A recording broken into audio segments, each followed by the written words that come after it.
नमः भगवते वासुदेवाय। नारायणं नमस्कृत्यं नरं चैव नरोत्तमं देवीं सरस्वतीं व्यासं ततो जयमुदीरये। नष्टप्रायेषु अभद्रेषु नित्यं भागवत सेवयां भगवते उत्तमश्लोके भक्तिर्भवति नैष्ठकी। कृष्णाय वासुदेवाय देवकीनन्दनाय च नन्दगोपकुमाराय श्रीगोविन्दाय नमो नमः। मूकं करोति वाचालं पङ्गुं लङ्घयते गिरिं यत्कृपां तम् अहं वन्दे श्रीगुरो दीनतारिणं। श्रीपरमानन्दमाधवं श्रीकृष्णचैतन्य ईश्वरं गुरुवे गौरचन्द्राय राधिकाय तदालये कृष्णाय कृष्णभक्ताय तद्भक्ताय नमो नमः। नमो विष्णुपादाय कृष्णपृष्ठाय भूतले श्रीमते भक्तिवेदांत स्वामिने इति नामिने। नमस्ते सरस्वते देवे गौरवाणी प्रचारिणे निर्विशेष शून्यवादी पाश्चात्य देशतारिणे। जय श्री कृष्ण चैतन्य प्रभु नित्यानंद श्री अद्वैत गदाधर शिवासादि गौर भक्त वृंदा। हरे कृष्णा कृष्णा कृष्णा हरे हरे, हरे राम राम राम हरे हरे। हरे कृष्णा कृष्णा कृष्णा हरे हरे, हरे राम राम राम हरे हरे।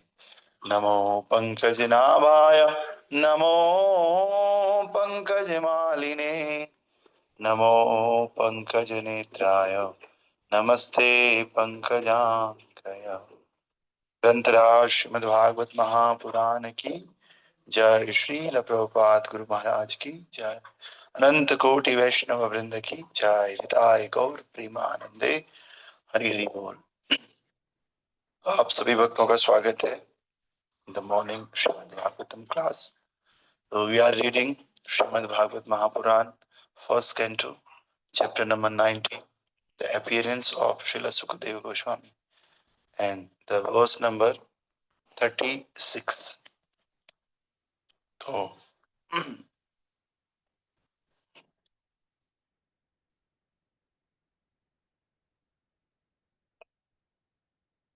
अन्यथा ते अव्यक्ते दर्शन न क अन्यथा ते अव्यक्त गतेर दर्शनम न कथनिना नितरां म्रियमाणानां संसिद्धस्य वनीयस। मित्राणां निराणायां संसिद्धस्य वनीयसा। अन्यथा ते अव्यक्तगतेर् दर्शनं न कथं नृणाम् नितरां म्रियमाणानां संसिद्धस्य वनीयसे। अन्यथा ते अव्यक्तगतेर् दर्शनं न कथं नृणाम् नितरां म्रियमाणानां संसिद्धस्य वनीयसा। हरे कृष्ण। हरे कृष्ण प्रभु जी।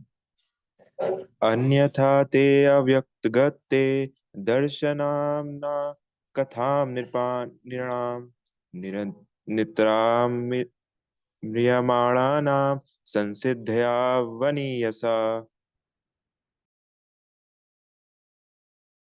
ओके, हरे हरे कृष्ण कृष्ण। प्रभु। अन्यथा देवनाथ दर्शन अन्यथा देवनाथ ते दर्शना कथं नृणां निन्तरां म्रियाणानां संसिद्धस्य विनयशः। ओके, और कुछ बात? हरे कृष्ण बोलो। हम्म, अन्यथा ते अव्यक्ते दर्शनां न कथां नृणां मित्रां म्रिय मित्रां प्रियमाणानां संसिद्ध वनिष्ठा।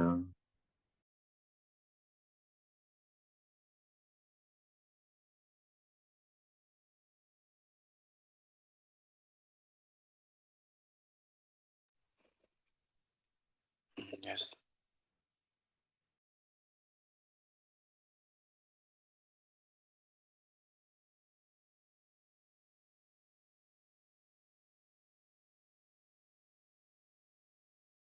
हरे कृष्ण प्रभु जी। प्रभु जी आपका माइक म्यूट है प्रभु। ओके ओके, तो yesterday we talked about Parikshit Maharaj and Sukadev Goswami.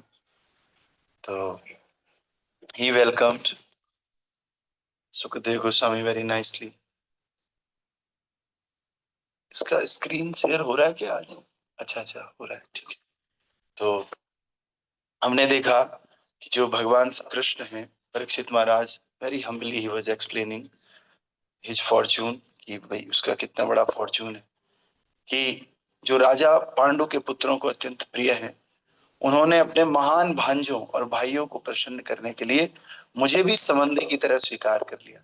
तो परीक्षित महाराज बहुत ही विनम्रता के साथ कह रहे हैं कि मैं तो इस लायक नहीं हूं, लेकिन मेरे जो पूर्वज हैं, पांडव हैं, वो बहुत महान थे और उनको खुश करने के लिए भगवान ने मुझे भी एक्सेप्ट कर लिया।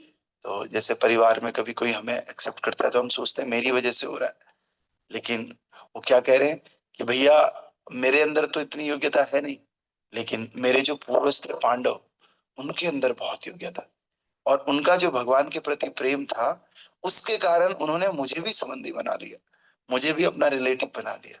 और हमने देखा था किस प्रकार से भगवान का रिलेटिव बनना कितना मर्सीफुल है, कितना बड़ा फॉर्चून होना चाहिए भगवान का रिलेटिव बनने के लिए। फिर हमने आगे बात किया था कि परीक्षित महाराज कह रहे हैं आज के श्लोक में, कल भी हमने ये पढ़ लिया था, अन्यथा भगवान कृष्ण की प्रेरणा के बिना ये कैसे संभव है कि आप स्वेच्छा से यहाँ प्रकट हो जाओ, जबकि आप सामान्य लोगों से ओझल रहकर विचरण करते हैं और हम मरणासन को दृष्टिगोचर नहीं होते। फिर ये कैसे संभव हुआ कि आप यहाँ पर प्रकट हो गए, क्योंकि आप तो दिखते ही नहीं हो ना, और आप दिख भी रहे हो और यहाँ पर आ भी रहे हो, तो ये केवल और केवल भगवान कृष्ण की कृपा है, दूसरा कुछ नहीं। हम अगर कुछ अच्छा जीवन में करते हैं तो हम सोचते हैं तो बाई चांस हो गया, ये तो मैंने किया, लेकिन भगवान क्या कह रहे हैं, ये परीक्षित महाराज इतने बड़े राजा होने के बाद भी, कि भैया ये तो केवल और केवल आपकी कृपा है और हमारे पूर्वजों की कृपा है। सारा क्रेडिट अपने पूर्वजों को दे रहे हैं और सारा क्रेडिट भगवान को दे रहे हैं, खुद के पास कोई क्रेडिट नहीं ले रहे। और हमारा क्या होता अगर हमने किया, कुछ कर भी लिया गलती से, वैसे तो करता हम है ही नहीं, करता तो भगवान श्री कृष्ण है। हम अपने कर्मों के बंधन में आकर के रजोगुण, सतोगुण और तमोगुण, इन तीनों गुणों के अंडर में आकर के कोई एक्ट करते हैं, लेकिन हम अगर हमें नहीं बोला किसी ने कि भाई तुमने किया, हम नाराज हो जाते हैं और पूरी जिंदगी यही बोलते हैं मैं इतना करता हूँ, कोई मुझे बोलता नहीं है कि तुमने किया। लेकिन परीक्षित महाराज इतना वास्तव में इतना कर रहे हैं, पूरे राज्य के, पूरे स्टेट के वो सम्राट है, और वास्तव में जिस प्रकार से राम जी का राज्य चलता था उसी प्रकार से उन्होंने राज्य चलाया। उसके बाद भी वो सारा क्रेडिट, थोड़ा सा भी क्रेडिट अपने पास नहीं रख रहे। तो this is the humbleness, this is the quality of Vaishnavism. तो अगर कोई वैष्णव की या डिवोटी की डेफिनेशन देनी हो तो प्रभुपाद कहते हैं विनम्रता ही वैष्णविज्म, हम्बलनेस इज वैष्णविज्म। कोई वैष्णव है तो वो बहुत विनम्र होता है। इसलिए गांधी जी ने भी कहा है, वैष्णव जन तो तेने कहिए, पीर पराई जाने रे, पर दुखे उपकार करे जो, मन अभिमान ना आए रे। Devotee is always ready to serve the others, दूसरों को सर्व करने के लिए हमेशा तैयार है, दूसरों के कष्टों को खत्म करने के लिए, दूसरों की जिम्मेदारियां लेने के लिए हमेशा एक भक्त तैयार रहता है। लेकिन उसके बाद भी क्या, मन अभिमान न आए रे, उसके मन में अभिमान भी नहीं आता है कि मैं कर रहा हूं, वो एक ही बात बोलता है ये तो सब भगवान करवा रहे हैं, सारे लोगों के कष्टों को दूर करते हैं, लेकिन फिर भी क्या कहते हैं, भगवान करवा रहे। तो यही शिला प्रभुपाद जी, इस्कॉन के founder Acharya, he went to America, he traveled all over the world, और सारे लोगों का उन्होंने क्या किया, भला किया, सारे लोगों तक ये गीता पहुंचाई, भागवत पहुंचाया। और लास्ट में क्या कहते हैं, कृष्णा डिड दिस, मेरी तो कोई योग्यता है नहीं, लेकिन ये भगवान ने किया ये सब। तो इसी प्रकार से हम लोगों को भगवान को क्रेडिट देना स्टार्ट करना चाहिए। जो भी हमारे जीवन में अच्छा होता है उसको भगवान को क्रेडिट देना चाहिए, और जो भी बुरा होता है उसके लिए सोचना चाहिए कि ये मेरी कोई गलती थी। ये भक्तों का एटीट्यूड। लेकिन जो नॉन डिवोटीज हैं, असुरगण हैं, राक्षस हैं, वो क्या करते हैं, वो उल्टा करते हैं। कुछ गलत हो गया तो भगवान को क्रेडिट देते हैं कि भगवान की वजह से मेरे साथ गलत हो रहा है, और अच्छा होता है तो उसका क्रेडिट खुद ले लेते हैं कि अच्छा मैंने किया, मैंने इतनी मेहनत करके बनाया है। लेकिन कुछ गलत होता है तो बोलते हैं पता नहीं भगवान भी मेरे साथ ऐसे क्यों कर रहे हैं, भगवान तो मुझे लायक ही नहीं समझते। तो इस प्रकार से हम लोगों को बस अपना एटीट्यूड बदलना है। भगवान के भक्त और अभक्त दोनों में एक ही अंतर है, बस दोनों उल्टे चलते हैं। एक भगवान को सारा क्रेडिट देता है और एक खुद को क्रेडिट देता है। बाकी काम आपको बाहर से ना एक ही जैसे लगेंगे। अभक्त होंगे, उठ करके क्या करेंगे, उठ करके मोबाइल चलाएंगे, इधर उधर के काम करेंगे, दुनिया भर की बातें करेंगे। वो भी काम कर रहे हैं, वो भी जल्दी उठ सकते हैं। लेकिन जो भक्त है वो क्या करेगा, सुबह उठ करके केवल एक ही आशा उसकी रहेगी कि नहा धो करके सेट होकर के मैं भगवान की आराधना करूं। क्यों, क्योंकि आराधना नाम सर्वेषु विष्णु आराधनाम परम। तो इस प्रकार से भक्त और अभक्त में अंतर है, चेतना का अंतर है और योग्यताओं का अंतर है। लेकिन फिर भी भक्त ये सब करने के बाद भी भक्त हमेशा सोचता है कि मैं कुछ नहीं कर पा रहा हूं, सब तो ठाकुर जी कर रहे हैं। तो फिर आगे तात्पर्य भाई अर्चनीय वंदनीय प्रातः स्मरणीय जगत गुरु शिला प्रभुपाद जी द्वारा। शिला प्रभुपाद की जय। प्रभुपाद जी इस श्लोक को ऐसे समझा रहे हैं, आप देखिए। निश्चित ही महर्षि शिला सुखदेव गोस्वामी भगवान कृष्ण द्वारा प्रेरित होकर महान भगवान के भक्त महाराज परीक्षित के समक्ष स्वेच्छा से प्रकट हुए थे, जिससे उन्हें श्रीमद् भागवतम की शिक्षा दे सके। आप भगवान के होके तो रहिए, आप भगवान की भक्ति शुरू तो कीजिए।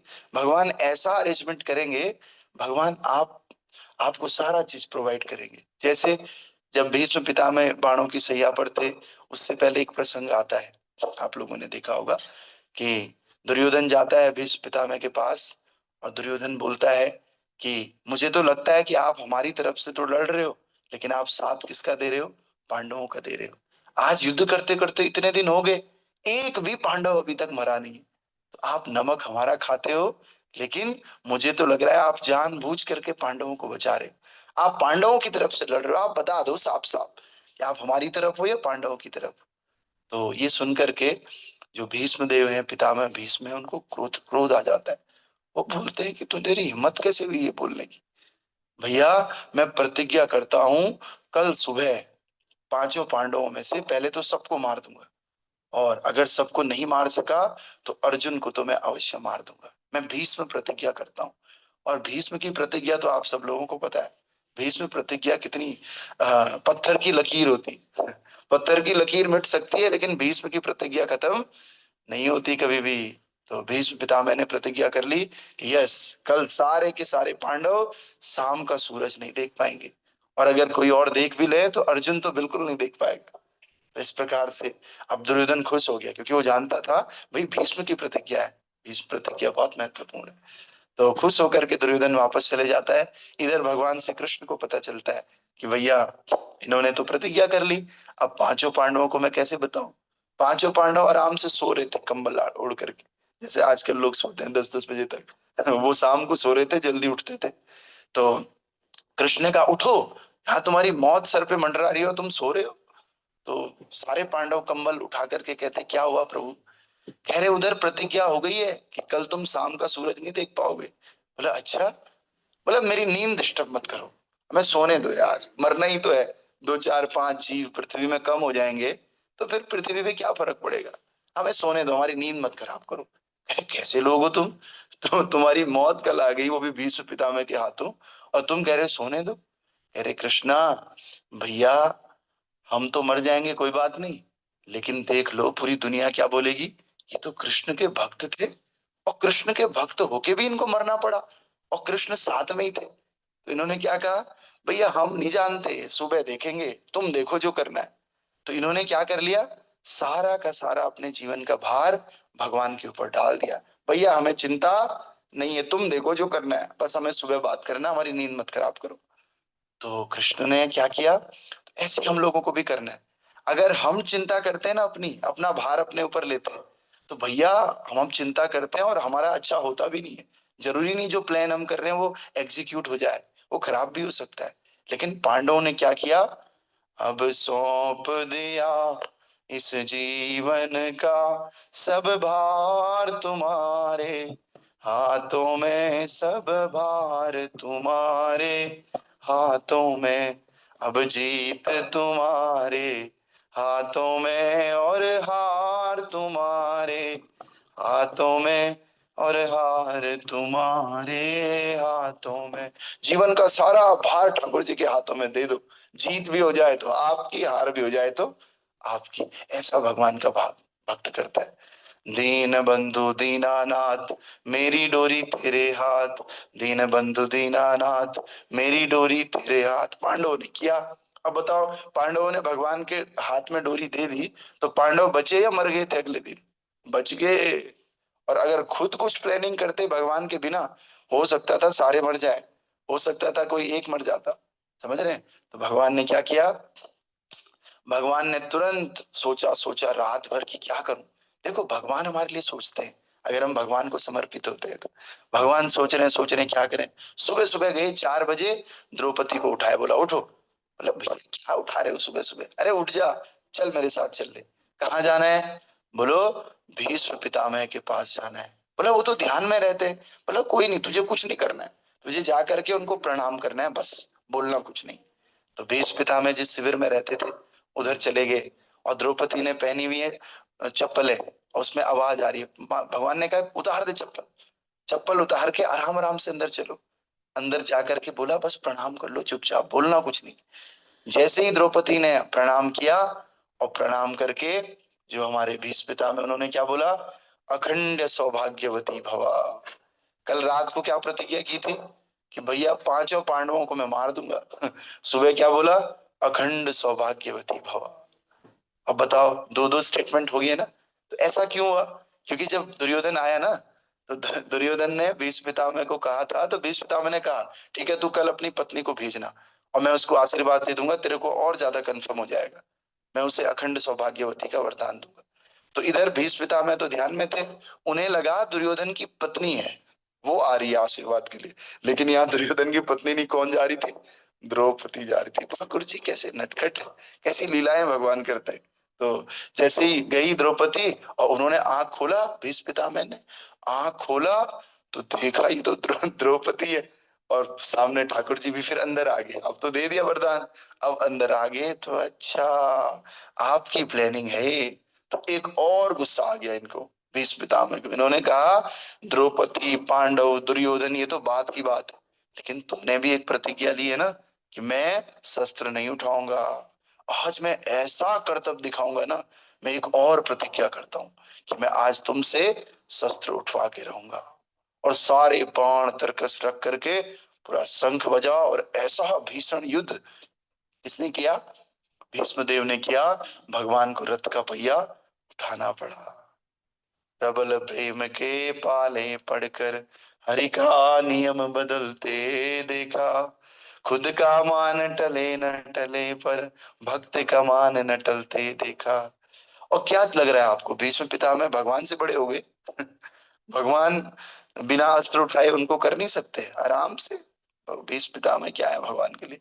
लेकिन भगवान ने क्या कहा, भैया पहले ही इसकी दो दो प्रतिज्ञा खराब हो रही है, कंफ्यूज है, और तीसरी की प्रतिज्ञा भी कंफ्यूज हो जाएगी, तो चलो मैं एक काम करता हूँ, मैं हार जाता हूँ, मैं अपने मान को घटा लेता हूँ। लेकिन भक्त के मान को भगवान ने बढ़ने नहीं दिया। ठीक है, एक प्रतिज्ञा तो कम से कम इनकी ठीक हो जाएगी। तो फिर अस्त्र उठाया। तो मेरे कहने का मतलब एक एक ही है बस, इतना सारा वृतांत क्यों सुनाया कि अगर हम भगवान को समर्पित होते हैं ना, अपनी सारी डोरी भगवान के हाथों में दे देते हैं, तो भगवान अच्छा करते हैं। हमारा अच्छा बुरा भगवान से ज्यादा कोई नहीं समझ पाता है। हम लोग अपने लिए जो करते हैं हो सकता है वो बुरा हो, हम तो अच्छा सोच रहे, लेकिन हम लिमिटेड माइंड वाले लोग, क्या पता वो हमारे लिए बुरा हो। लेकिन ठाकुर जी जब हमारे लिए कुछ सोचते हैं तो दैट इज नंबर वन, वो सबसे श्रेष्ठ होता है। इसलिए सब लोग भगवान की भक्ति करिए, सब लोग भगवान को समर्पित हो जाइए। तो प्रभुपाद जी आगे क्या कह रहे हैं इस प्रसंग में, मनुष्य अपने गुरु तथा भगवान की कृपा से ही भगवान की भक्ति के सार को प्राप्त कर सकता है, केवल दो लोगों से, गुरु और कृष्ण। तो इन दोनों की कृपा हमें लेनी है। गुरु भगवान के प्रतिनिधि होते हैं जो उसे अंतिम सफलता प्राप्त करने में सहायता करते हैं, और जिसे भगवान अधिकार नहीं देते वो गुरु नहीं बन सकता। ऐसे नहीं कोई भी गुरु है कि मैं तो उनको सुनता हूं जी, वो तो पता नहीं, वो तो नहीं बोलते ऐसा। नहीं, गुरु के बहुत लक्षण है, भगवान अधिकार देते हैं गुरु बनने के लिए। कोई भी ऐसे गुरु नहीं बन सकता, गुरु बनने के लिए अधिकार भगवान देते हैं।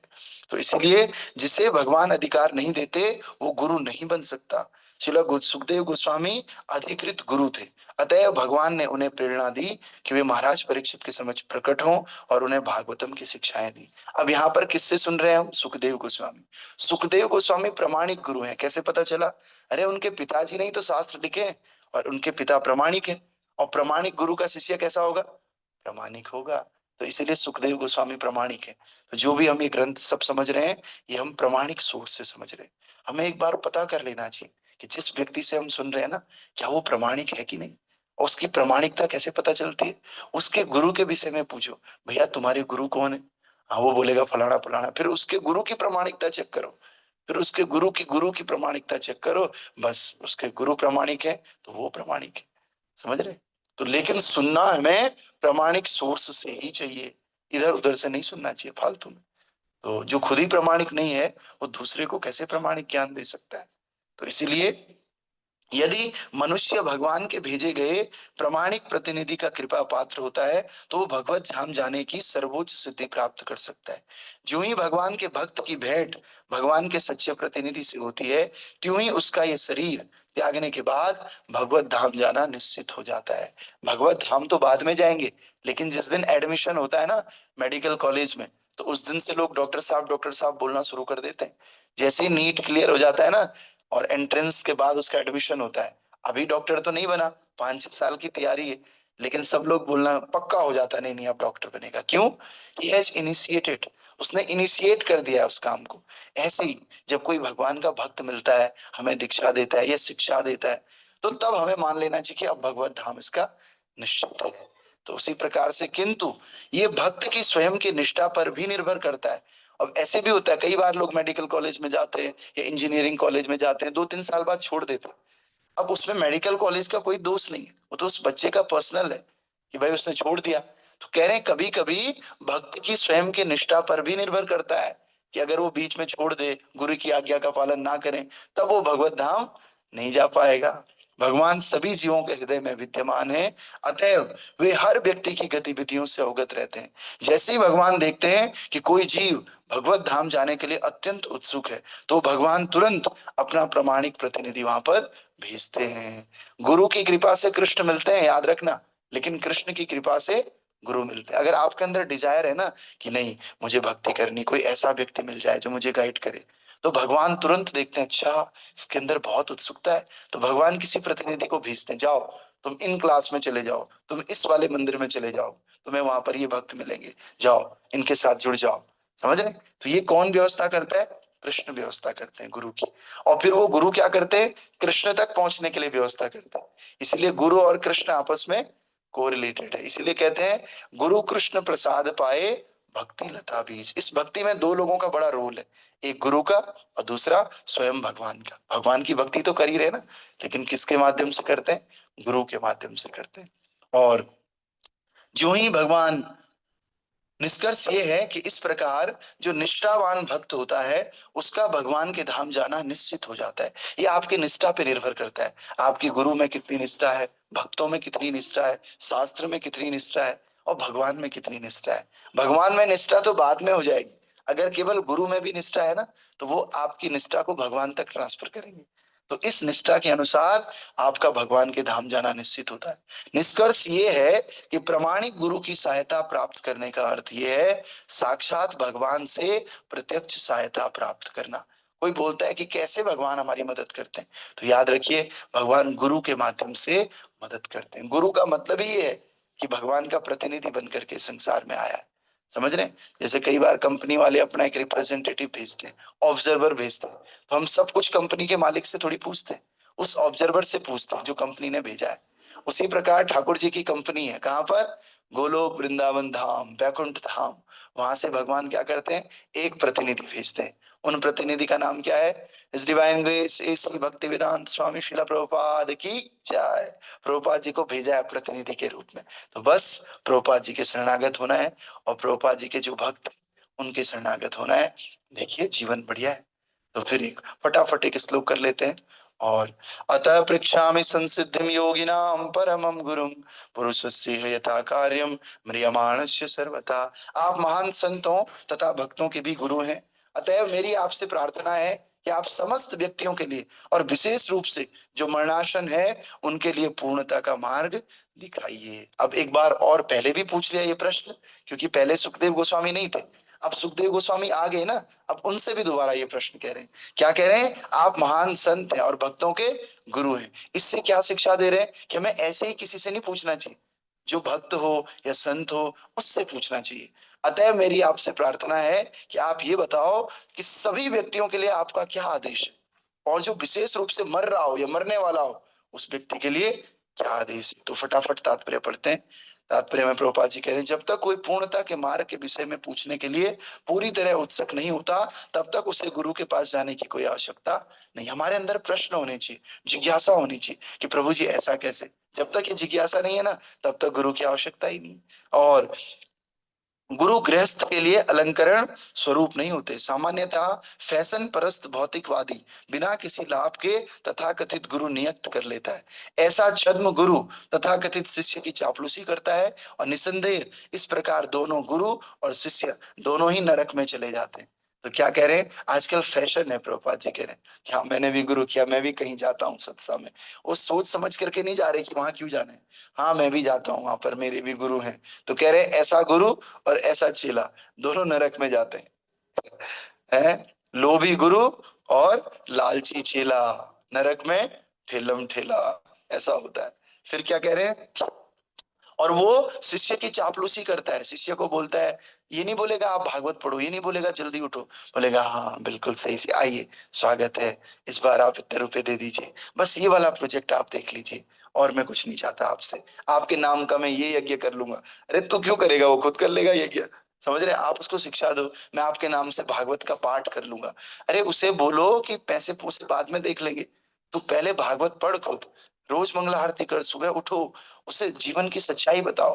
फिर क्या कह रहे हैं? महाराज परीक्षित अच्छे शिष्य थे, इसीलिए वे सबके लिए विशेष रूप से मरणासन के लिए लाभप्रद प्रश्न पूछते हैं। और महाराज परीक्षित द्वारा पूछा गया प्रश्न भागवतम के संपूर्ण प्रतिपाद्य विषय का मूल सिद्धांत है। अब हमें देखना यह है कि महान गुरु कितनी बुद्धिमत्ता पूर्वक इसका उत्तर देते हैं। अब सोचिए, एक गुरु और शिष्य के बीच में कैसी बातें होनी चाहिए? ये बातें होनी चाहिए कि समाज का भला कैसे हो। ये बातें नहीं होनी चाहिए कि ये मंदिर ये कैसे बनेगा, ये प्लॉट कैसे हम अपने नाम कर लेंगे, और इस प्लॉट में कितने कितने लोगों से पैसे इकट्ठे करेंगे। नहीं, उन्होंने एक ही बात पूछी कि हमें क्या करना है जीवन में। और परीक्षित सुखदेव गोस्वामी ने भी केवल यही उत्तर दिया कि पूरे संसार का भला कैसे होता है, और तुम्हारा जो कि तुम मरने वाले हो, मरने वाले का भला कैसे होता है। तो असली गुरु और शिष्य केवल दो काम करते हैं, गुरु सुनाता है, शिष्य सुनता है, दोनों के बीच भगवान की कथाओं का कन्वर्सेशन होता है। लेकिन जो लोभी हो वो उनमें ऐसा नहीं होता। उनमें क्या होता है? कहाँ बिल्डिंग है, आओ तुम्हें दिखाऊं थोड़ा सा, मैं क्या हरिद्वार में इधर इधर ये चलेगा वो चलेगा, अभी ये भी बनाएंगे, हाँ फिर लंगर लगेगा, फिर ये होगा, यहाँ ये व्यवस्था, ये भी ठीक है, लेकिन this should not be primary. इसका गोल भी यही होना चाहिए कि कैसे भगवान के भक्त और कथा सुने, कैसे नए नए लोग कथा को सुन करके अपने जीवन को सफल बनाए। एम पहला ये होना चाहिए। ये बातें सेकेंडरी चीजें, और ये सारी चीजें भी उसी के लिए। मंदिर भी इसीलिए बनना चाहिए कि बहुत सारे भक्त वहां पर आकर के लाभ ले सके। प्रभुपाद कहते हैं मंदिर तो बात की बात है, पहले भक्त तो बनाओ, भक्त होंगे तो मंदिर भी बन जाएगा। लेकिन मंदिर बना दिया, भक्त उसमें है नहीं, और भक्त जो है कथा सुनने से ज्यादा, साधना से ज्यादा उनके दिमाग में ये चल रहा है कि अब पैसा कहाँ से आएगा, अब जो है हम कहाँ से ईंटें ले आएंगे। फटाफट मंगला आरती हुई और जल्दी जल्दी दौड़ने लग गए काम में, ये भी ठीक नहीं।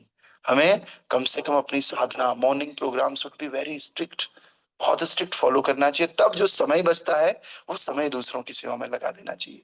ठीक है, तो आप सभी का सुनने के लिए बहुत बहुत धन्यवाद। तो बस हम सब लोगों ने एक ही काम करना है, बस भागवत की कथा का श्रवण करना है और रोज इसको प्रायोरिटी बेसिस पे रखना है। बाकी सब चीजें सेकेंडरी है और भगवान के शरणागत होना है, भगवान को ही अपने हाथ की डोरी सौंप देनी है बस। तो धीरे धीरे होगा, आप लोग बस प्रयास करते रहिए। ठीक है, तो महाराज कहते हैं try is the key of success. हमेशा प्रयास करते रहते हैं तो वो सफलता की कुंजी है। तो सब भक्तों का धन्यवाद। ग्रंथराज श्रीमद् भागवत महापुराण की, श्रील प्रभुपाद गुरु महाराज की, निताय गौर प्रेमानंदे, हरि हरि बोल।